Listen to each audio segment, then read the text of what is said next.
우리나라에서 골다공증 환자가 매년 크게 증가하고 있나요? 의사들은 55세 이후에는 이 4가지 습관을 유지하라고 권고합니다. 많은 사람들은 골다공증에 대해 여전히 나이가 들면서 허리가 아프고 다리가 약해지는 것 정도로만 생각합니다. 의사들이 정말로 걱정하는 것은 통증이 아니라 허리를 굽히거나 일어서거나 심지어 가볍게 넘어졌을 때처럼 뚜렷한 징후 없이 갑자기 발생하는 골절입니다. 마치 소리 없는 뼈 누출과 같습니다. 겉으로는 멀쩡해 보이지만 뼈 속은 서서히 비어가는 것입니다. 2018년 실시된 역학조사에 따르면 50세 이상 인구의 골다공증 유병률은 19.2%였고 골밀도 저하 유병률은 46.4%에 달했으며 여성에게서 더 많이 나타났습니다. 많은 사람들이 뼈 건강을 잃는 이유는 치료를 너무 늦게 받아서가 아니라 일상생활에서 부주의하기 때문입니다. 불규칙적인 식사, 햇볕 부족, 잘못된 운동 습관, 그리고 쉽게 넘어지는 것 등이 그 예입니다. 그렇다면 55세 이후에는 뼈 건강이 정말로 악화될 수밖에 없는 것일까요? 꼭 그렇지는 않습니다. 의사들이 강조하고 싶은 것은 골다공증이 갑자기 발생하는 것이 아니라 수년간의 습관적인 식습관의 결과라는 점입니다. 뼈 통증이 없다는 것은 모든 것이 괜찮다는 뜻인가요? 외래진료실에서 62세의 아주머니는 평소에 장을 보고 요리도 할 수 있고 특별히 아픈 곳도 없으니 뼈는 괜찮다고 늘 말했습니다. 그러다 화분을 옮기다가 허리에 극심한 통증이 생겨 허리를 펴지 못할 정도가 되자 검진을 통해 척추 압박 골절 진단을 받게 되었습니다. 그녀는 놀랐다. 넘어진 것도 아닌데 어떻게 뼈가 부러질 수 있지? 이것이 바로 골다공증의 가장 혼란스러운 부분이다. 골다공증은 흔히 조용한 뼈 질환이라고 불립니다. 초기에는 뚜렷한 증상이 나타나지 않지만 골량이 감소하고 뼈의 미세 구조가 손상됨에 따라 뼈는 마치 벌레에게 파먹힌 나무 기둥처럼 겉보기에는 멀쩡해 보이지만 하중을 지탱하는 능력이 저하됩니다. 국가보건위원회는 척추 압박 골절이 흔한 부상 유형이며 피 감소, 척추 후만증, 허리 통증 등의 증상을 유발할 수 있다고 경고합니다. 더욱 중요한 것은 고관절 골절과 같은 심각한 골절은 장애 및 사망률이 매우 높다는 점입니다. 그러므로 55세 이후에 진정으로 예방해야 할 것은 단순히 칼슘 결핍이 아니라 전반적인 골밀도 감소입니다. 많은 사람들이 중요한 사실을 간과하는 경향이 있습니다. 뼈는 칼슘만으로 만들어지는 것이 아닙니다.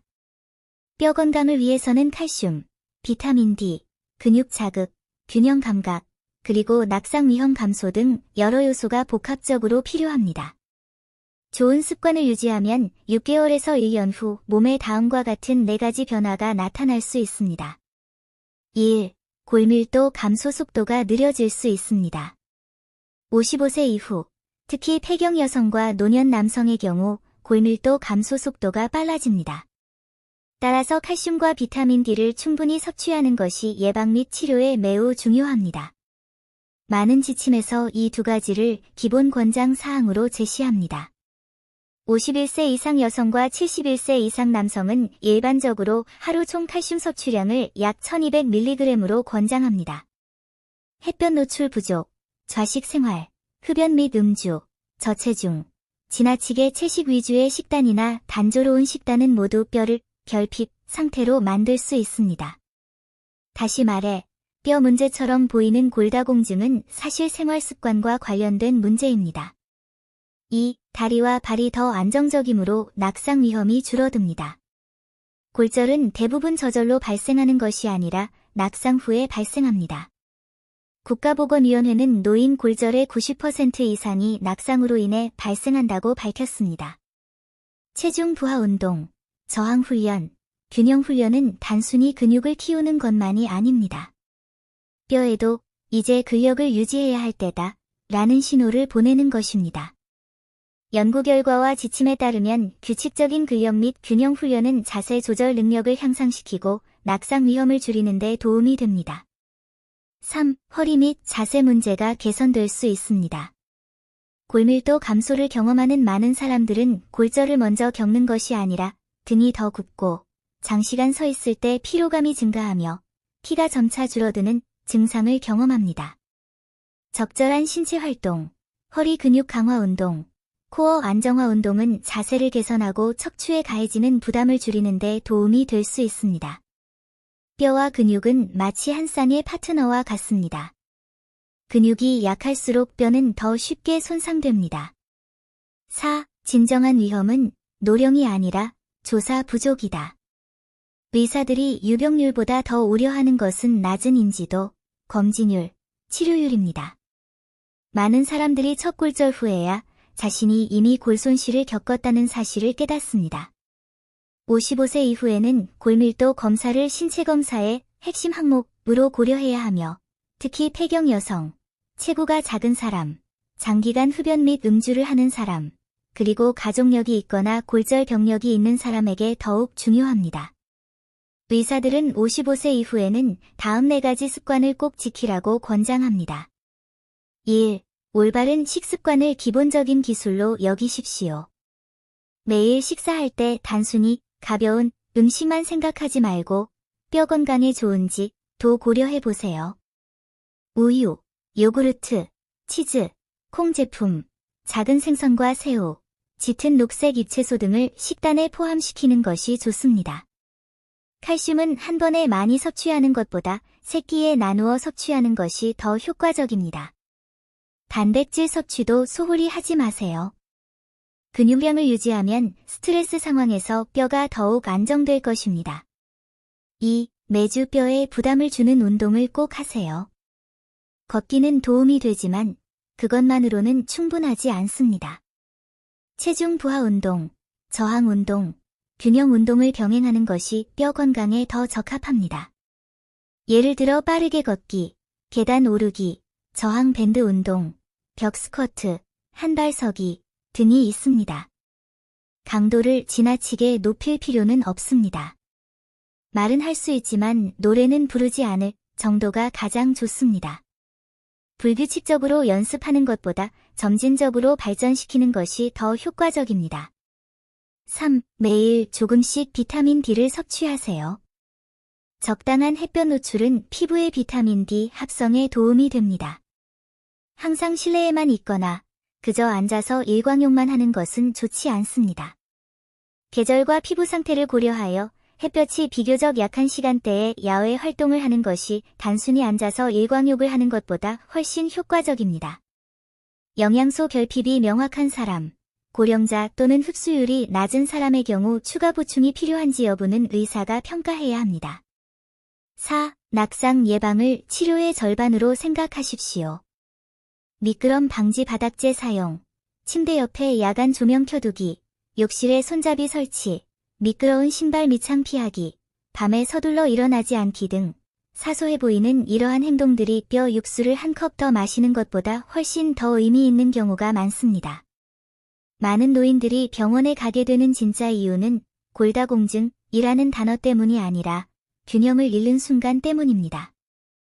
의학계의 일반적인 하부는 골다공증의 예방과 치료는 장기적이고 안정적이며 실현 가능한 생활습관 개선과 불가분한 관계에 있다는 것입니다. 55세 이후에는 적절한 영양 섭취, 규칙적인 운동, 적당한 햇볕 노출, 낙상 예방을 통해 골밀도 감소 속도를 늦추고 골절 위험을 줄일 수 있습니다. 그러나 심한 통증, 피 감소, 척추 후만증, 또는 경미한 외골절이 이미 발생한 경우에는 생활습관 개선만으로는 원하는 결과를 얻기 어려울 수 있습니다.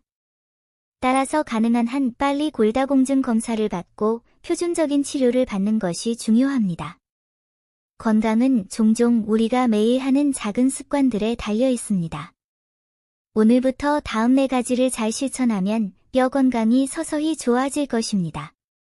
하지만 특정 질환이 있는 경우에는 반드시 믿을 만한 지역 병원을 방문하여 의사와 상담하고 골밀도 검사, 약물 치료 또는 기타 보조 치료가 필요한지 판단해야 합니다.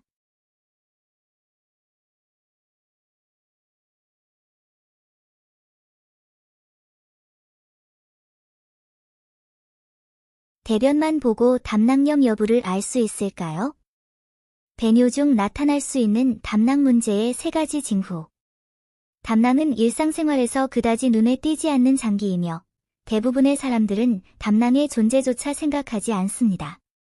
하지만 일단 문제가 발생하면 예상보다 훨씬 빠르게 악화될 수 있습니다.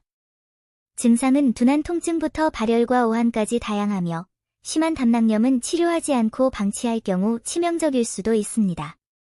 많은 사람들은 담낭염이 질병으로 여겨지려면 우측 상복부의 심한 통증, 발열, 메스꺼움, 구토와 같은 명확한 증상이 나타나야 한다고 생각합니다. 하지만 실제로 초기 경고 신호는 이러한 부위가 아니라 변기에 숨겨져 있습니다. 담낭 기능에 이상이 생겼을 때 가장 먼저 나타나는 변화는 배설물의 색깔, 점도, 냄새의 변화인데 많은 사람들이 이를 간과합니다.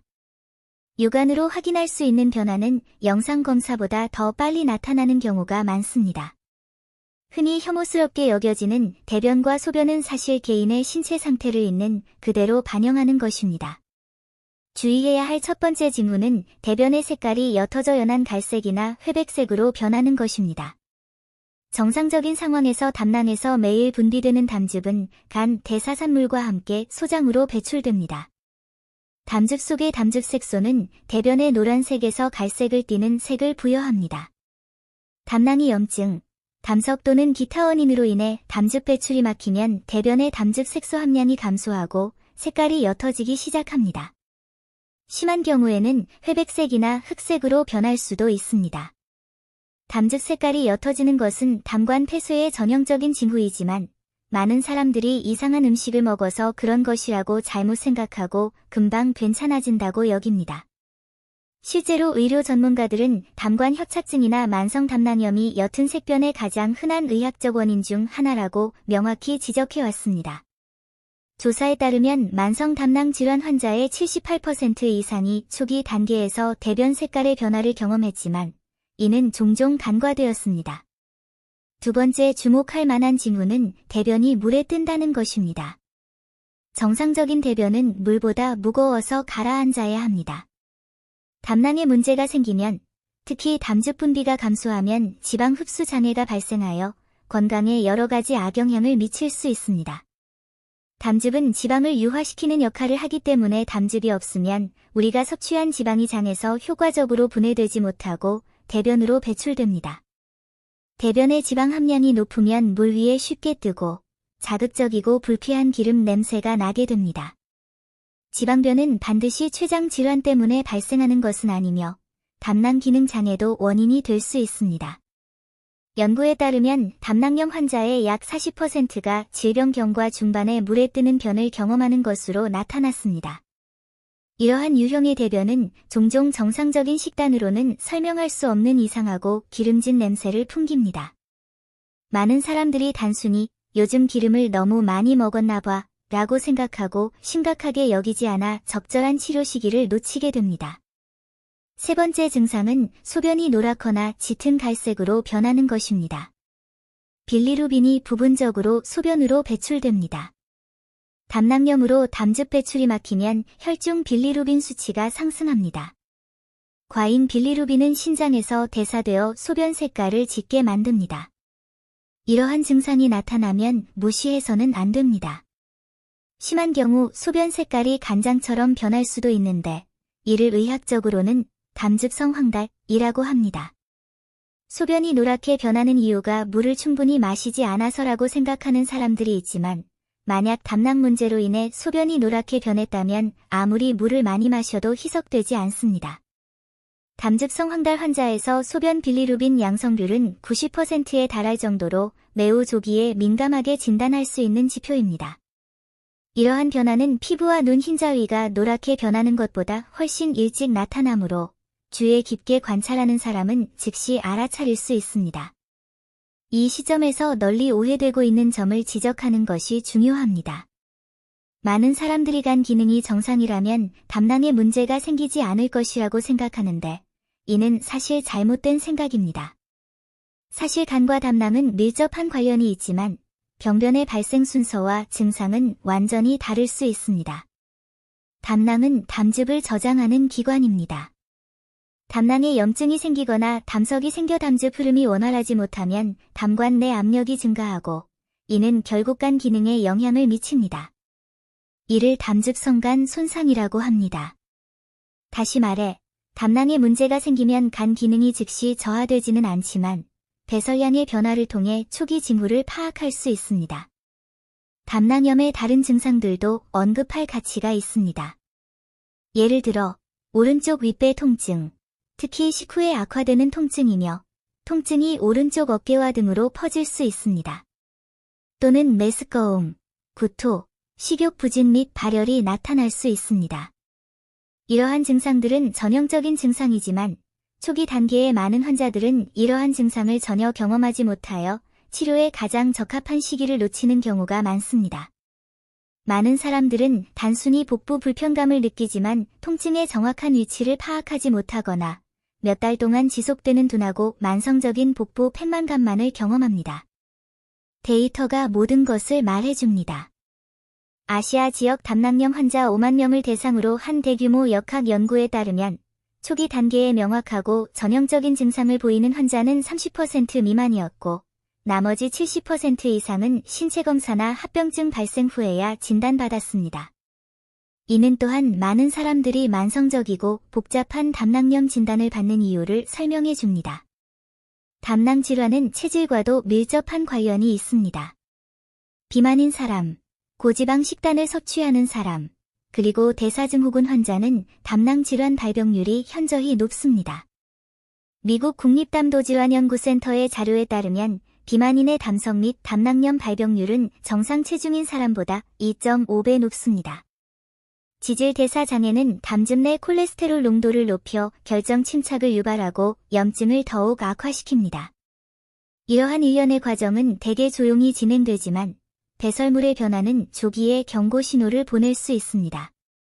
여기서 잘 언급되지 않는 한 가지 점을 짚고 넘어가야 합니다. 담낭 질환 초기 단계에서는 신체가 특정한 면역 스트레스 반응을 보이는데 이는 장내 미생물 불균형으로 나타납니다.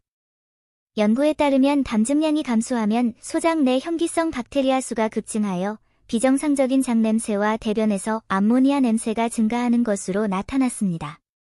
냄새의 변화는 색깔의 변화보다 먼저 나타나지만 일반인이 쉽게 알아차리기는 어렵습니다.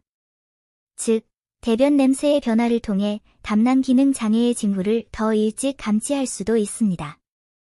또 하나 중요한 점은 많은 사람들이 담석이 없으면 담낭염도 없을 거라고 믿는다는 것입니다.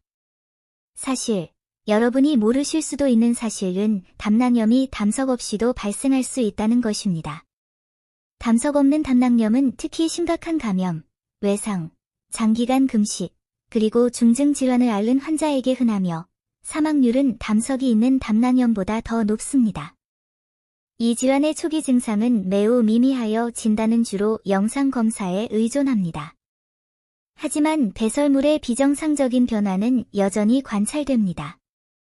응급실 의사들이 경험을 요약한 바에 따르면 중년 또는 젊은 환자 중 소변이 짙은 갈색이고 대변이 옅은 색이며 전신 쇠약 증세를 보이는 경우 복통 유무와 관계없이 담도 질환을 강력히 의심해야 하며 간 기능 지표가 정상인지 여부만 확인해서는 안 됩니다.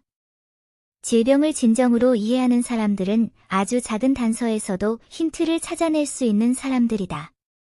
생활 습관 또한 중요한 요소입니다. 고지방, 고당분 식단, 운동 부족, 장기간의 알코올 섭취는 모두 담낭 질환의 위험을 증가시킬 수 있습니다. 일본에서 25년간 진행된 역학 연구에 따르면 고지방 패스트푸드를 자주 섭취하는 사람들의 담낭 질환 발병률이 저지방 식단을 유지하는 사람들보다 41% 더 높은 것으로 나타났습니다. 이 데이터는 군더더기 없이 핵심만 담고 있어 문제의 본질을 바로 파악할 수 있습니다. 또 하나 중요한 점은 감정 기복 또한 담낭 기능에 영향을 미치는 중요한 요인이라는 것입니다. 장기간 불안과 우울증을 겪는 사람들은 담낭 배출 기능이 저하되고 담즙이 정체되며 만성염증에 걸리기 쉽습니다. 신경내분비 질환과 담낭 기능 장애 사이에는 복잡한 양방향 관계가 있습니다. 정서적 문제와 담낭 문제는 종종 서로 인과관계가 있으며 밀접하게 연관되어 있습니다. 이 시점에서 담낭 질환이 있는 일부 사람들이 심한 통증을 느끼지 않는 이유에 대해 언급할 필요가 있습니다. 이 문제에 대해 어떻게 생각하시나요? 댓글로 자유롭게 의견을 나눠주세요. 귀가 몸의 이상 징후를 가장 먼저 알려줄 수 있을까요? 주의, 다음 3가지 이상 증상이 나타나면 신장에 문제가 있을 수 있다는 경고 신호일 수 있습니다. 오언니는 올해 62세가 되셨는데 평소 건강하신 편입니다. 그런데 최근 아침에 일어나면 항상 귀에서 희미한 이명이 들리고 귀가 약간 붓고 아프다는 이상한 증상을 느끼기 시작했습니다.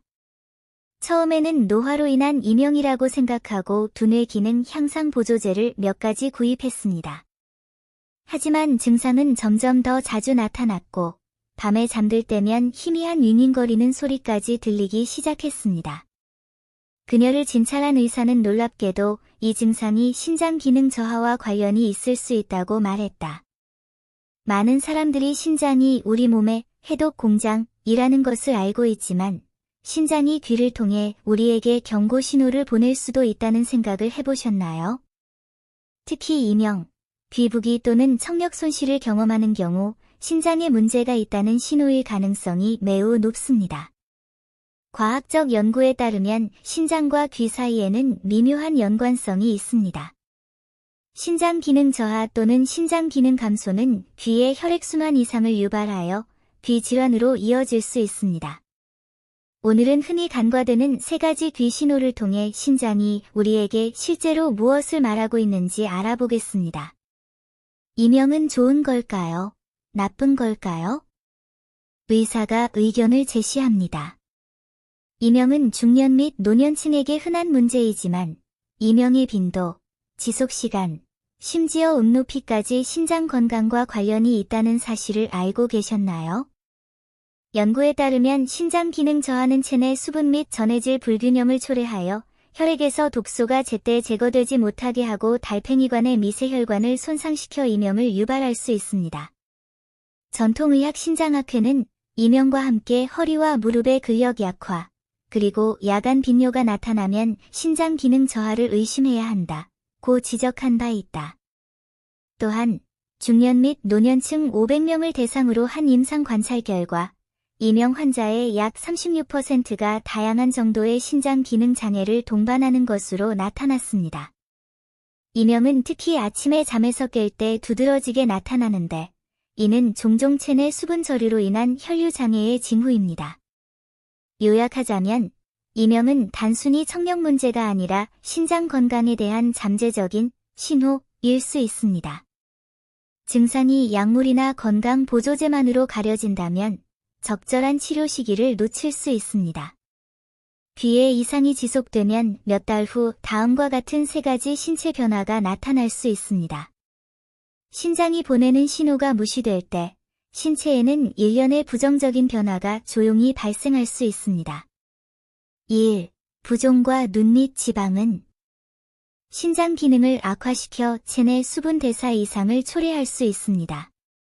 초기 증상은 아침에 눈 주위가 붓는 것이며 이후 발과 손가락까지 퍼질 수 있습니다. 데이터에 따르면 경미한 신기능 장애 환자에서 아침 부종 발생률은 최대 28%에 달할 수 있습니다. 장기간 방치하면 고혈압과 심장의 부담 증가로 이어질 수 있습니다. 2. 야간뇨 증가 및 수면의 질 저하. 신장의 해독 기능이 약해지면 야간뇨량이 증가하여 수면 주기를 방해합니다.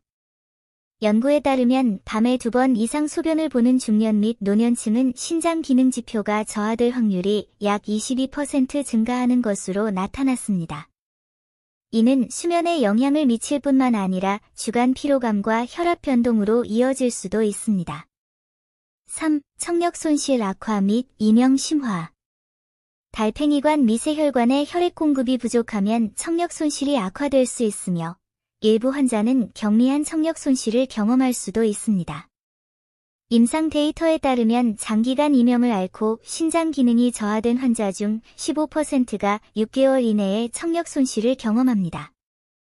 조기 개입은 질병의 진행 속도를 효과적으로 늦출 수 있습니다.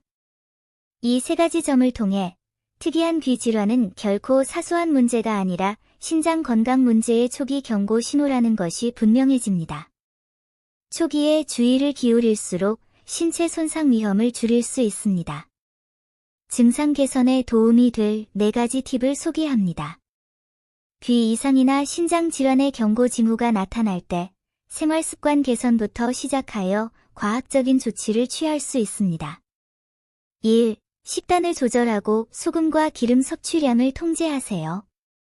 과도한 소금 섭취는 신장에 부담을 줍니다. 하루 소금 섭취량을 5g 미만으로 제한하고 신선한 채소, 과일, 양질의 단백질을 더 많이 섭취하는 것이 좋습니다. 2. 혈액순환 개선을 위한 적당한 운동.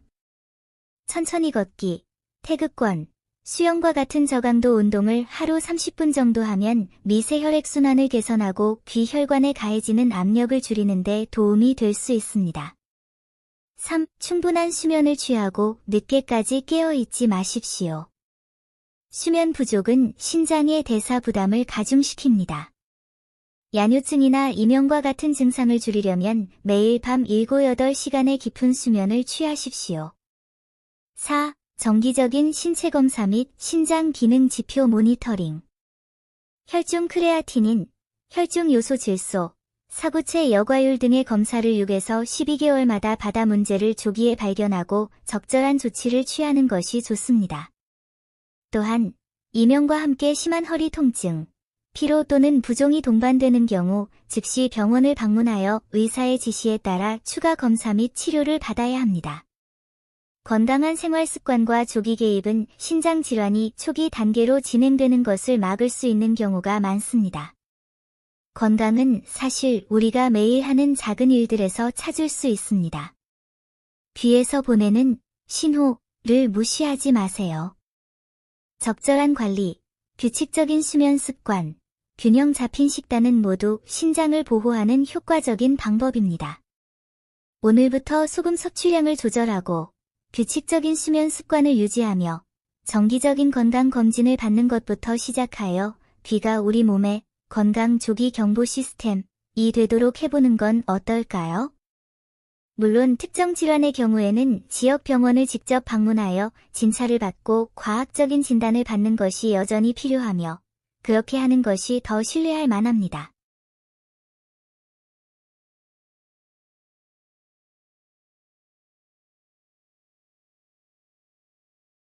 손에 나타나는 전형적인 폐암 증상. 많은 사람들이 이를 관절통으로 인하여 불필요하게 진단을 지연시킵니다.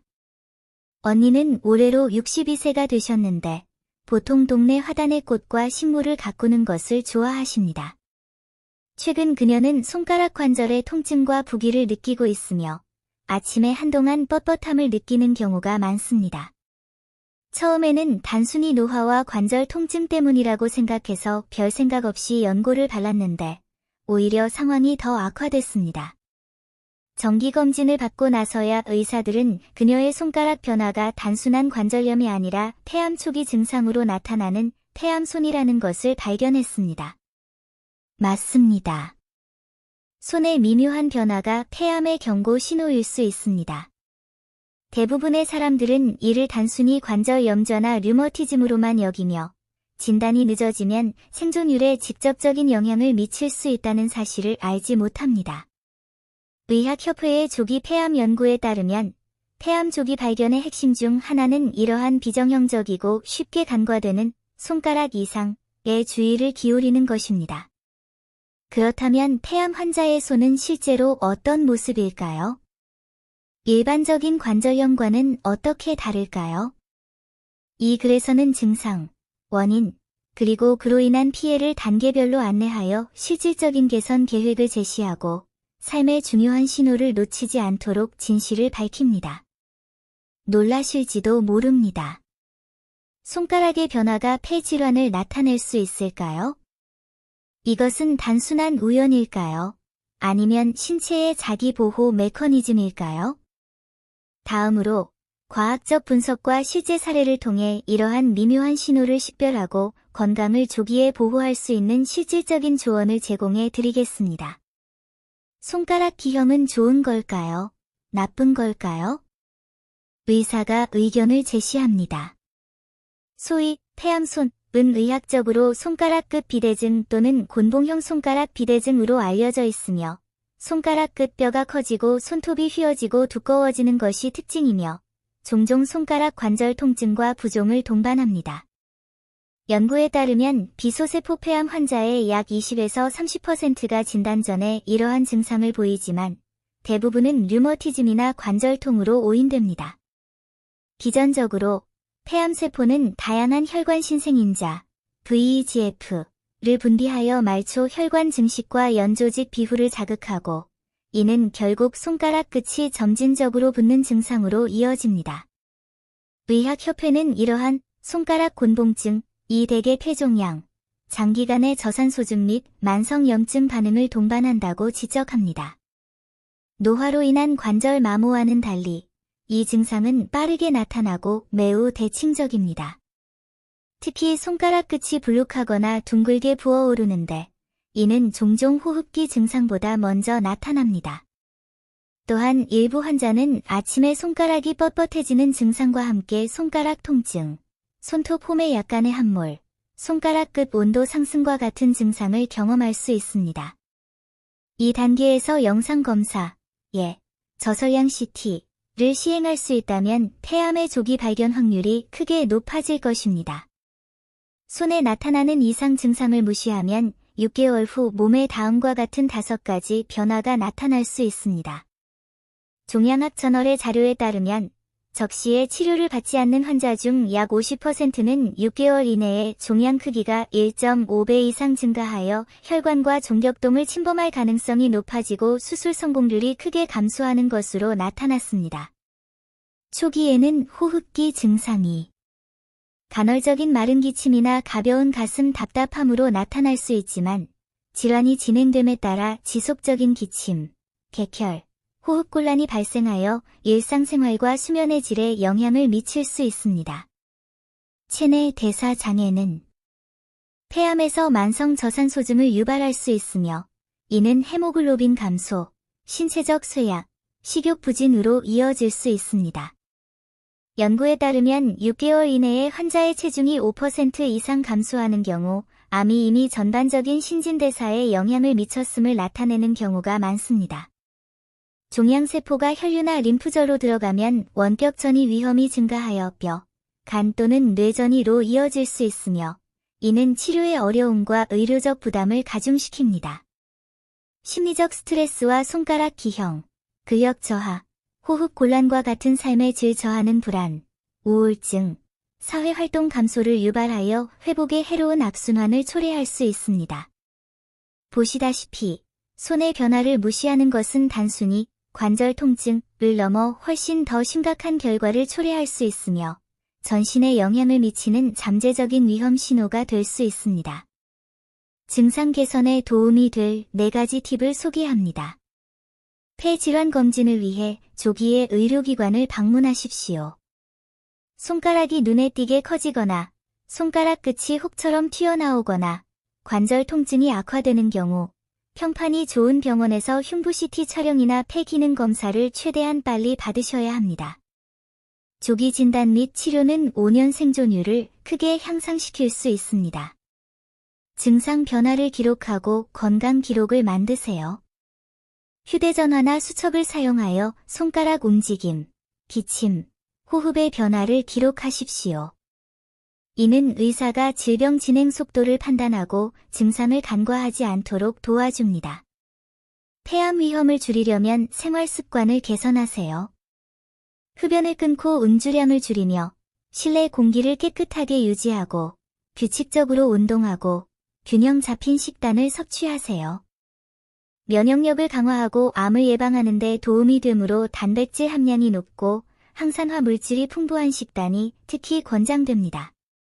손 증상이 완화되더라도 정기적인 검진과 추적 관찰이 필요합니다. 의사의 조언에 따라 6개월 또는 1년마다 검진을 받아 폐 건강이 잘 관리되고 있는지 확인해야 합니다. 건강은 사실 일상의 사소한 것들에서 찾을 수 있습니다. 손가락의 미묘한 변화는 종종 몸이 보내는 초기 경고 신호입니다. 오늘부터 본인과 가족 구성원의 손에 나타나는 변화를 주의 깊게 살펴보십시오. 이상 징후가 발견되면 즉시 의료기관을 방문하여 진료를 받으시고 건강관리를 병행하여 안전을 크게 향상시키십시오. 특정 질환의 경우 반드시 지역의 평판 좋은 병원에서 직접 진료를 받으셔야 한다는 점을 기억해 주십시오.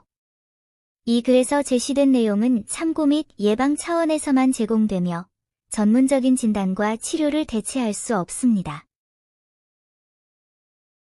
위장 질환으로 고통받는 사람들이 점점 늘어나고 있습니다. 의사들은 다시 한번 야식을 줄이고 다음 8가지 음식을 더 많이 섭취하라고 당부하고 있습니다. 오전 11시, 56세의 그는 부엌에서 남은 밥 반 그릇과 절인 채소 약간, 그리고 뜨거운 국면모금을 발견했다. 그는 음식을 먹으며 뭐라도 안 먹으면 배가 고파서 잠을 못 자겠어요, 라고 말했다. 이상하게도 그가 이렇게 한 입 먹는 횟수가 많아질수록 한밤중에 위산 역류와 속쓰림을 경험하고 아침에 입안에 쓴맛이 나며 하루 종일 복부 팽만감을 느낄 가능성이 더 높아졌습니다. 병원에서 검진을 받은 결과 그의 문제는 단순히 위장이 약한 것이 아니라 위산 역류와 만성 위염이라는 것이 밝혀졌습니다. 그의 식습관에 대해 들은 외래 의사는 매우 의미심장한 말을 했습니다. 많은 사람들의 위는 배고픔 때문에 망가지는 것이 아니라 야식으로 인해 서서히 손상되는 것입니다. 사람들은 위장을 건강하게 유지하는 것에 대해 이야기할 때 죽을 마시고 국수를 먹고 감기에 걸리지 않는 것을 떠올리지만 더 중요한 사실을 간과합니다. 위장이 가장 두려워하는 것은 무엇을 먹는지가 아니라 항상 잘못된 시간에 음식을 먹는다는 것입니다. 특히 야식은 위산 역류, 위 배출 및 야간 불편감에 좋지 않습니다.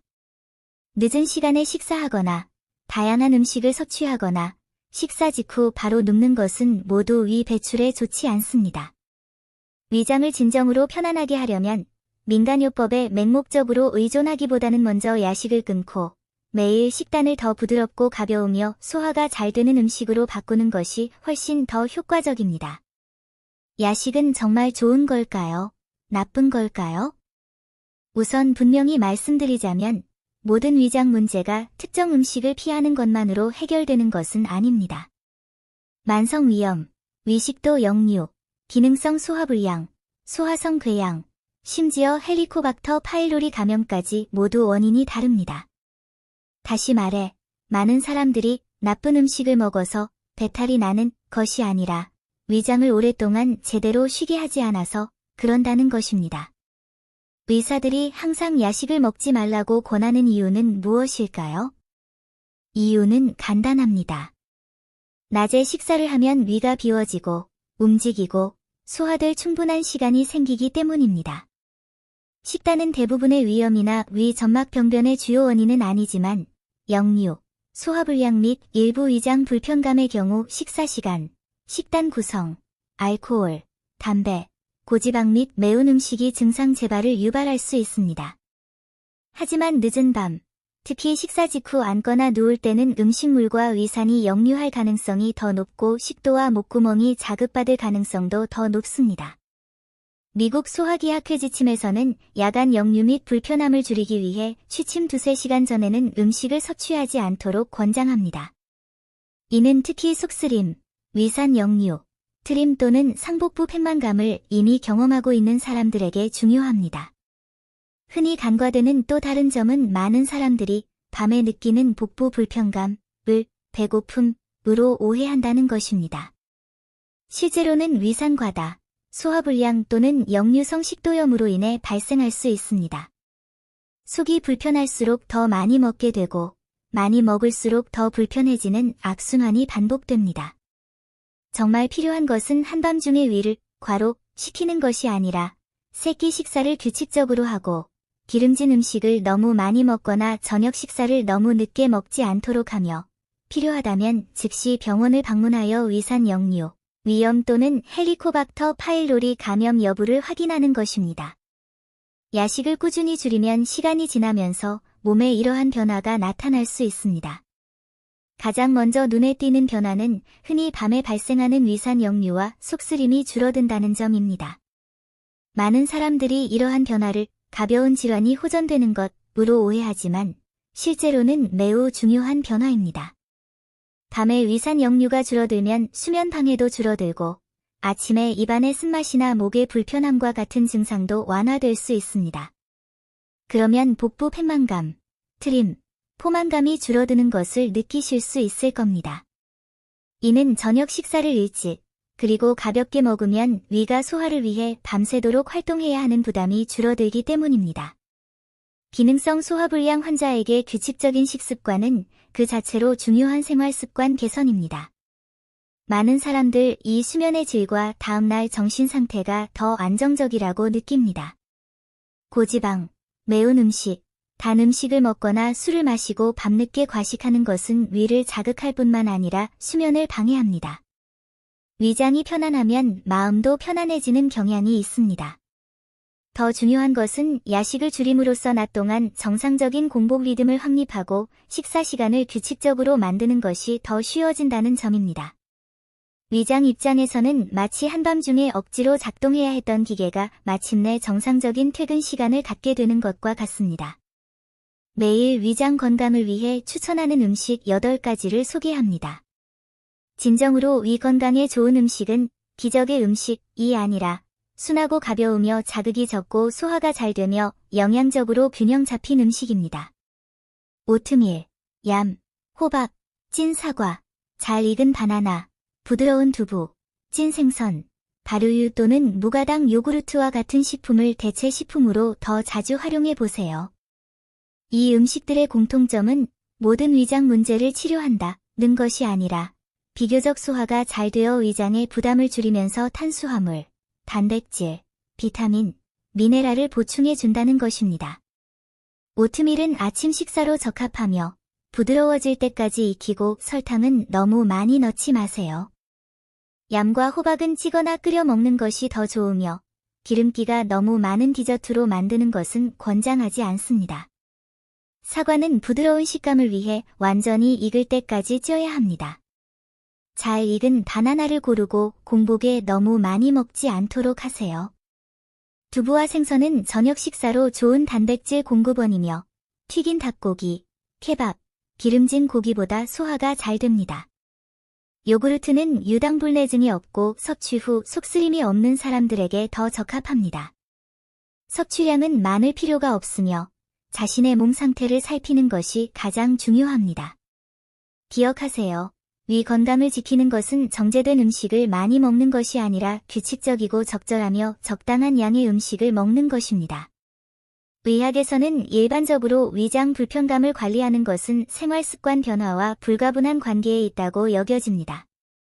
야식을 줄이고 규칙적으로 식사하고 늦은 저녁 식사를 피하고 술, 담배, 고지방, 매운 음식을 줄이고 담백한 음식을 선택하는 것은 실제로 일부 사람들에게 위산 역류, 복부 팽만감 및 소화불량을 완화하는 데 도움이 될 수 있습니다. 하지만 장기간 복통, 흑색변, 심각한 체중 감소, 잦은 구토 또는 몇 주 동안 증상이 재발하는 경우에는 위 건강에 좋은 음식에만 의존해서는 원하는 효과를 얻기 어려울 수 있다는 점을 분명히 해야 합니다. 가능한 한 빨리 신뢰할 수 있는 병원을 방문하여 원인을 파악해야 합니다. 건강은 사실 우리가 매일 하는 작은 습관들에 달려 있습니다. 오늘 밤부터 야식을 먹지 마세요. 속이 훨씬 편안해질 겁니다. 하지만 특정 건강 문제가 있는 경우에는 평판 좋은 지역 병원을 방문하여 의사와 상담하고 헬리코박터 파일로리 검사, 위내시경 검사 또는 처방약 복용이 필요한지 확인하는 것이 좋습니다. 간이 좋아하는 4가지 음식. 이 음식들을 정기적으로 더 많이 섭취하면 신진대사를 촉진하고 간에 영양을 공급하고 보호하는 데 도움이 됩니다. 외래 진료실에서 많은 사람들이 간 건강에 대해 이야기할 때 가장 먼저 떠오르는 것은 규칙적인 수면이나 체중 조절이 아니라 간 건강 회복에 도움이 되는 음식이 있을까요? 입니다. 52세의 아주머니는 완벽한 예입니다. 건강검진에서 트랜스아미나제 수치가 약간 비정상적으로 높게 나오자 그녀의 첫 반응은 생활습관을 다시 점검받는 것이 아니라 간 건강에 가장 좋은 음식이 무엇인지 여기저기 알아보는 것이었습니다. 그녀는 건강차를 엄청나게 마셨지만 한 달 후에도 검사 결과는 별 변화가 없었다. 나중에 의사는 그녀에게 물었다. 밤에 몇 시에 잠자리에 드시나요? 평소에 술은 드시나요? 단 음료는 많이 드시나요? 최근 몇 년 동안 그녀의 체중이 늘었나요? 그녀는 깜짝 놀랐습니다. 간이 가장 두려워하는 것은 영양제를 섭취하지 않는 것이 아니라 장기간에 걸친 과도한 대사 부담이라는 사실이 밝혀졌기 때문입니다. 많은 사람들이 이 부분에서 쉽게 오해합니다. 간은 식단과 관련이 있지만 기적의 음식보다는 꾸준하고 안정적인 식단을 선호합니다. 현재까지 어떤 음식 하나만으로 간을 회복시킬 수 있는 것은 없습니다. 실제로 과학적으로 입증된 방법은 알코올 섭취를 줄이고 설탕 섭취를 조절하고 건강한 체중을 유지하고 규칙적으로 운동하고 간의 대사 요구를 더 잘 충족하는 음식을 더 많이 섭취하는 것입니다. 커피, 잎채소와 십자화과 채소, 통곡물과 콩류, 생선 등은 간 건강에 비교적 좋은 선택입니다. 지방간 및 여러 일반적인 간 대사 질환 관리의 핵심은 소위 해독 또는 간 정화 제품에 의존하는 것이 아니라 건강한 식습관과 체중 관리에 있습니다. 간 건강에 좋은 음식은 정말 효과가 있을까요? 결론적으로 말하자면 유익하지만 올바른 생활 방식에 통합될 때만 그렇습니다. 늦게까지 깨어 술을 마시고 과식한 후 특정 음식으로 간을 보호하려고 한다면 실망할 가능성이 큽니다. 간은 마치 집의 중앙 처리 장치와 같아서 지방, 당분, 알코올, 약물 등 많은 물질을 대사합니다. 간 건강에 진정으로 좋은 식단은 과도한 보충제 섭취에 관한 것이 아니라 간에 가해지는 부담, 염증, 지방 축적을 최소화하는 데 중점을 둡니다. 미국 국립당뇨병 소화기 신장질환연구소 NIDDK는 지방간 질환의 예방 및 관리는 건강한 식단, 적절한 식사량 조절, 그리고 적정 체중 유지에 기반해야 한다고 명시적으로 권고하고 있습니다. 유럽과 중국의 지침은 또한 지중해식 식단을 더욱 강조하고 첨가당 섭취를 줄이며 알코올 섭취를 제한합니다. 이 4가지 종류의 음식을 더 자주 섭취하는 것이 간 건강에 더 좋습니다. 1. 커피. 많은 사람들이 흔히 언급되는 간 건강에 좋은 음료가 각종 건강차가 아니라 커피라는 사실에 놀라곤 합니다. 기존 연구 자료에 따르면 만성간 질환이나 지방간 위험이 있는 사람의 경우 적당한 커피 섭취는 간 섬유화 위험을 낮추는 것과 관련이 있습니다. 미국 간 재단은 커피를 마시는 사람들이 간 손상 징후를 덜 보이는 경향이 있다고 지적합니다. 하지만 이는 설탕과 크리머를 적게 넣었을 때의 이야기이며 디저트 커피처럼 마시는 것은 좋지 않습니다. 물론 불면증, 위산 역류 또는 심한 심기항진이 있는 사람들은 섭취를 피해야 합니다. 2. 잎채소와 십자화과 채소. 시금치, 로메인 상추, 브로콜리, 콜리플라워, 케일과 같은 식품의 가장 큰 가치는 해독에 있는 것이 아니라 낮은 칼로리, 풍부한 식이섬유, 그리고 전반적인 식단을 더 가볍고 상쾌하게 만들어주는 능력에 있습니다. 지방간이 있는 사람들은 채소를 더 많이 섭취하면 튀긴 음식, 단 음식, 양념이 많이 된 음식을 덜 먹게 되어 체중과 신진대사를 안정시키는 데 도움이 됩니다. 간 질환 환자를 위한 식이 권장 사항은 일반적으로 채소를 기본으로 삼는데, 이는 채소가 총 에너지 섭취량을 조절하고 식단 구성을 개선하는 데 도움이 되기 때문입니다. 3. 통곡물과 콩류. 귀리, 현미, 통밀가루, 붉은 콩, 병아리콩, 대두는 영양가가 높은 식품처럼 보이지 않을 수 있지만 실제로는 훨씬 더 든든한 포만감을 줍니다. 식이섬유가 풍부하여 포만감을 오래 유지시켜주고 체중 조절, 혈당 안정, 정제된 주식 섭취량 감소에도 도움이 될 수 있습니다. 간 질환, 특히 지방간은 궁극적으로 대사 부담과 관련이 있습니다. 간이 가장 두려워하는 것은 값비싼 음식을 먹지 않는 것이 아니라 정제된 쌀과 밀가루, 설탕이 든 음료를 끊임없이 섭취하는 것입니다. 주식의 구조가 점차 하얗고 부드럽고 달콤한 음식에서 거칠고 천천히 조리된 음식으로 바뀌면 간에 가해지는 부담이 줄어드는 경우가 많습니다. 4. 생선은 특히 붉은 고기를 대체할 때 더욱 가치가 높습니다. 연어, 정어리, 고등어와 같은 생선이나 일반적인 찜 또는 조림 생선은 기름과 소금 함량이 낮다면 기름과 지방 함량이 높은 가공육보다 장기 보관에 일반적으로 더 적합합니다. 이러한 식품들은 양질의 단백질을 제공하며 균형 잡힌 식단에 쉽게 포함시킬 수 있습니다. 간 질환 환자를 위한 식이 권장 사항에서는 종종 생선, 콩류, 견과류를 선호하는 단백질 공급원으로 언급합니다. 간 건강에 진정으로 도움이 되는 것은 단순히 생선을 먹는 것이 아니라 지방이 많은 고기, 가공육, 튀긴 음식, 야식을 생선으로 대체하는 것입니다. 이런 식으로 계속 식습관을 유지하면 몸에 다음과 같은 변화가 나타날 수 있습니다. 가장 먼저 눈에 띄는 변화는 간 기능이 즉시 좋아진다는 것이 아니라 전반적으로 식습관이 가벼워진다는 점입니다. 식후 포만감이 줄어들고 단 음식과 자극적인 맛의 음식을 점차 덜 먹게 되며 체중 증가도 멈춥니다. 지방간이 있거나 트랜스아미나제 수치가 약간 비정상적인 일부 사람들의 경우 식단 조절과 체중 관리를 병행하면 실질적인 개선 효과를 볼 수 있습니다. 체중 감량은 간 지방을 줄여줄 뿐만 아니라 염증과 섬유화 위험을 낮추는 데에도 도움이 될 수 있습니다. 나중에 추적 검사를 통해 어떤 사람들은 문제가 특정 음식이 기적적인 효과를 낸다는 것이 아니라 간을 관리해야 한다는 생각을 버리면서도 간에 과부하를 주는 행동을 반복해왔다는 사실을 깨닫게 될 것입니다. 알코올, 설탕, 야식을 줄이고 식단의 질을 개선하는 것이 특정 간 보호 제품 하나에 집중하는 것보다 더 효과적인 경우가 많습니다. 증상 개선에 도움이 될 만한 몇 가지 제안을 드리겠습니다.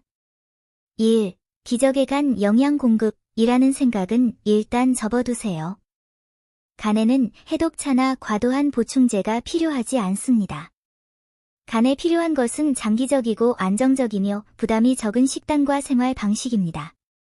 2. 이 네 가지 종류의 음식을 갑자기 많이 먹기보다는 매일 식단에 포함시키세요. 아침에 설탕을 넣지 않은 커피 한 잔을 마시는 것은 괜찮지만 점심과 저녁 식사에 채소를 더 많이 곁들이고 주식에 통곡물과 콩류를 포함시키며 일주일에 여러 번 생선을 섭취하는 것이 오늘 간 건강에 좋은 식사를 푸짐하게 즐기는 것보다 더 효과적입니다.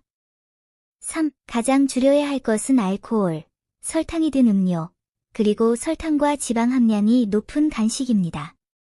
많은 사람들이 무엇을 먹어야 하는지에만 집중하지만 간은 지속적으로 간에 부담을 주고 있는지에 더 신경을 쓴다는 사실을 잊곤 합니다. 의학에서는 간 건강이 특정 음식 하나에서 오는 것이 아니라 전체적인 생활 습관에서 비롯된다고 일반적으로 여깁니다. 커피, 채소, 통곡물, 콩류, 그리고 생선은 간 건강에 비교적 좋은 선택입니다. 하지만 이러한 도구들의 가치는 정기검진, 치료 및 체중 관리를 대체하는 것이 아니라 식습관을 점진적으로 정상화하는 데 도움을 주는 데 있습니다. 건강은 사실 우리의 일상 식단에서 시작됩니다. 오늘부터 기적의 간 건강 보조제에 대한 집착을 줄이고 실질적인 식단 조절에 집중해 봅시다. 또한 특정 질환이 있는 경우에는 반드시 평판 좋은 지역 병원의 전문의와 상담해야 한다는 점을 다시 한번 강조합니다. 만약 경미한 대사 장애라면 많은 사람들이 체중 조절, 규칙적인 운동, 그리고 식단 개선을 통해 실제로 여러 지표에서 개선을 볼 수 있습니다.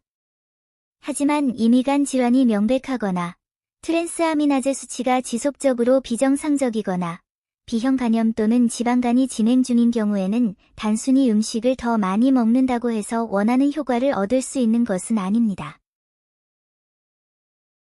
코로 폐암을 발견할 수 있을까요? 코에서 3가지 특이한 징후가 나타나면 폐암이 조용히 다가오고 있을 가능성이 있습니다. 혹시 아침에 일어나 보니 코가 이유 없이 건조하거나 약간 막혔거나 희미한 냄새가 났지만 그저 사소한 문제라고 생각했던 적이 있으신가요? 그들은 겉보기에 평범해 보이는 이러한 코의 이상 증상이 폐에서 보내는 이상 신호일 수 있다는 사실을 전혀 몰랐습니다. 이 씨, 63세는 은퇴한 직장인입니다. 그는 평범한 일상생활을 하며 가끔 차를 마시거나 산책을 하고 담배는 거의 피우지 않으며 뚜렷한 기침이나 가슴 답답함 증상은 없습니다. 그러나 그는 지난 6개월 동안 아침에 일어나면 코가 항상 말라 있고 가끔씩 코피가 조금 나는 것을 발견했다. 정기 건강검진 후 그는 폐에서 작은 결절들이 발견되어 놀랐습니다. 다행히 의사들의 도움으로 상태가 호전되었습니다. 유사한 사례는 드문 일이 아닙니다. 코의 이상과 폐 질환 사이의 잠재적 연관성은 점점 더 많은 연구를 통해 확인되고 있습니다. 흥미롭게도 겉보기에는 평범해 보이는 코는 기침이나 가슴 답답함과 같은 일반적인 증상보다 더 일찍 폐 건강 문제를 반영할 수 있습니다. 이 글에서는 코가 보내는 3가지 경고 신호에 대해 자세히 설명하고 이러한 신호를 과학적으로 식별, 예방 및 개선하는 방법을 알려드려 조기 폐암이라는 경고선을 슬그머니 넘지 않도록 도와드리겠습니다. 코의 이상은 실제로 무엇을 의미할까요? 많은 사람들은 코 건조증과 가벼운 코피를 사소한 문제로 여기지만 과학적 연구에 따르면 이러한 증상은 폐 건강과 밀접한 관련이 있습니다. 최근 의학협회 호흡기 분과에서 발표한 다기관 연구에 따르면 초기 폐암 환자의 약 28%가 코 건조, 가벼운 코피 또는 후각 저하를 경험하는 것으로 나타났습니다. 주요 비전은 다음과 같습니다. 폐암에서 손상된 미세혈관은 비정상적인 미세순환, 혈액 공급 감소, 점막 복구 능력 저하를 초래할 수 있으며 비강 점막의 혈관을 약화시켜 가벼운 마찰에도 출혈이 발생하기 쉽게 만듭니다. 의과대학병원의 연구에 따르면 초기 단계 폐암 환자의 약 18%가 잠에서 깼을 때 코피를 경험하는데 이는 흔히 간과되는 사소한 증상입니다. 면역 반응 변화. 암세포는 염증 신호 분자를 방출하여 전신 및 국소 면역 반응의 이상을 유발합니다. 코 점막의 염증이 심해지면 건조함이나 비정상적인 분비물과 같은 증상이 나타날 수 있습니다.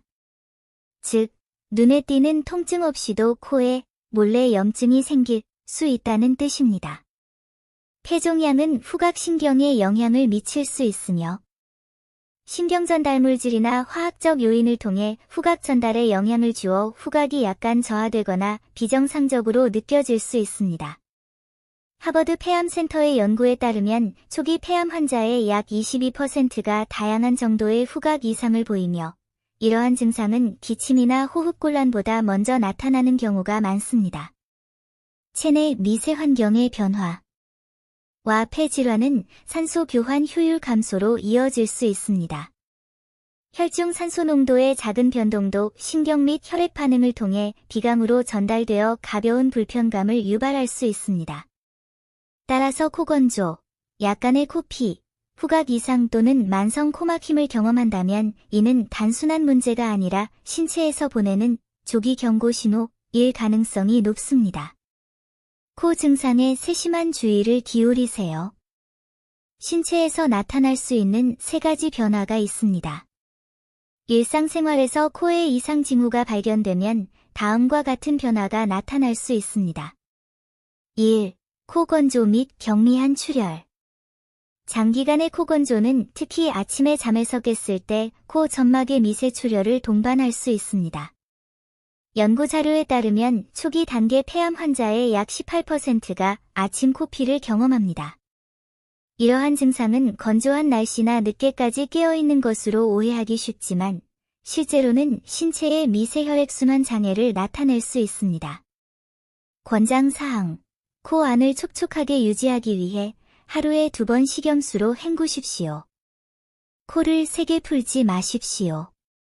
코피의 빈도와 양을 기록하여 의사의 진료에 활용하십시오. 2. 후각 이상 또는 감각 저하.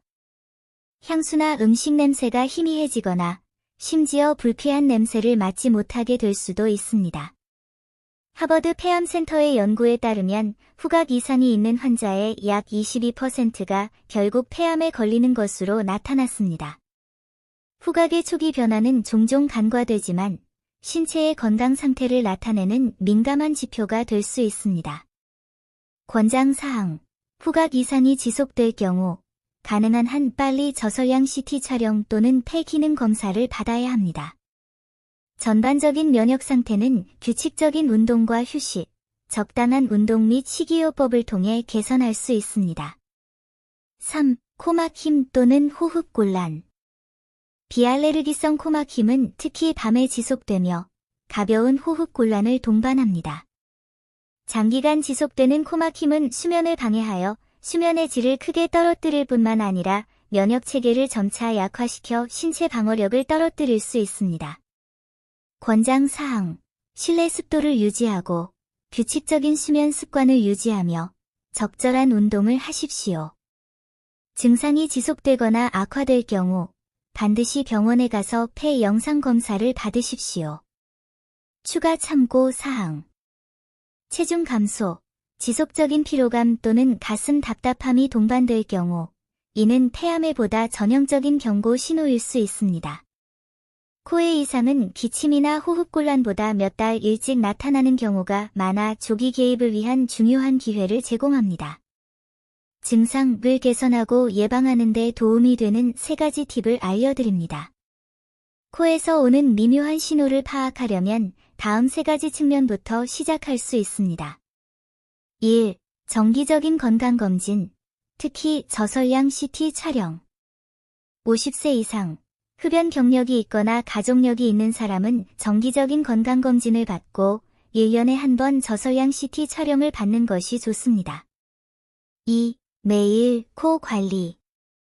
콧속을 촉촉하게 유지하기 위해 아침 저녁으로 식염수로 헹궈주세요. 특히 건기에는 실내 습도를 적절하게 유지하십시오. 코를 너무 세게 풀거나 자극적인 물질과의 잦은 접촉을 피하세요. 3. 생활 습관 개선. 흡연을 끊거나 간접 흡연 노출을 줄이세요. 항산화 물질과 비타민C가 풍부한 신선한 채소, 과일, 견과류 등을 충분히 섭취하여 균형 잡힌 식단을 유지하세요. 걷기, 조깅, 태극권과 같은 적당한 운동은 면역력을 높일 수 있습니다. 이러한 방법들은 코의 불편함을 완화하고 폐 건강을 유지하는 데 도움이 될 수 있습니다. 무엇보다 중요한 것은 어떠한 이상 징후도 무시해서는 안 된다는 것입니다. 조기 발견과 조기 개입은 생명을 보호하는 가장 효과적인 방법입니다. 위에서 언급한 코의 이상 증상이 나타나면 즉시 폐 건강에 주의를 기울이고 필요한 경우 평판이 좋은 지역 병원을 방문하여 진료를 받는 것이 좋습니다.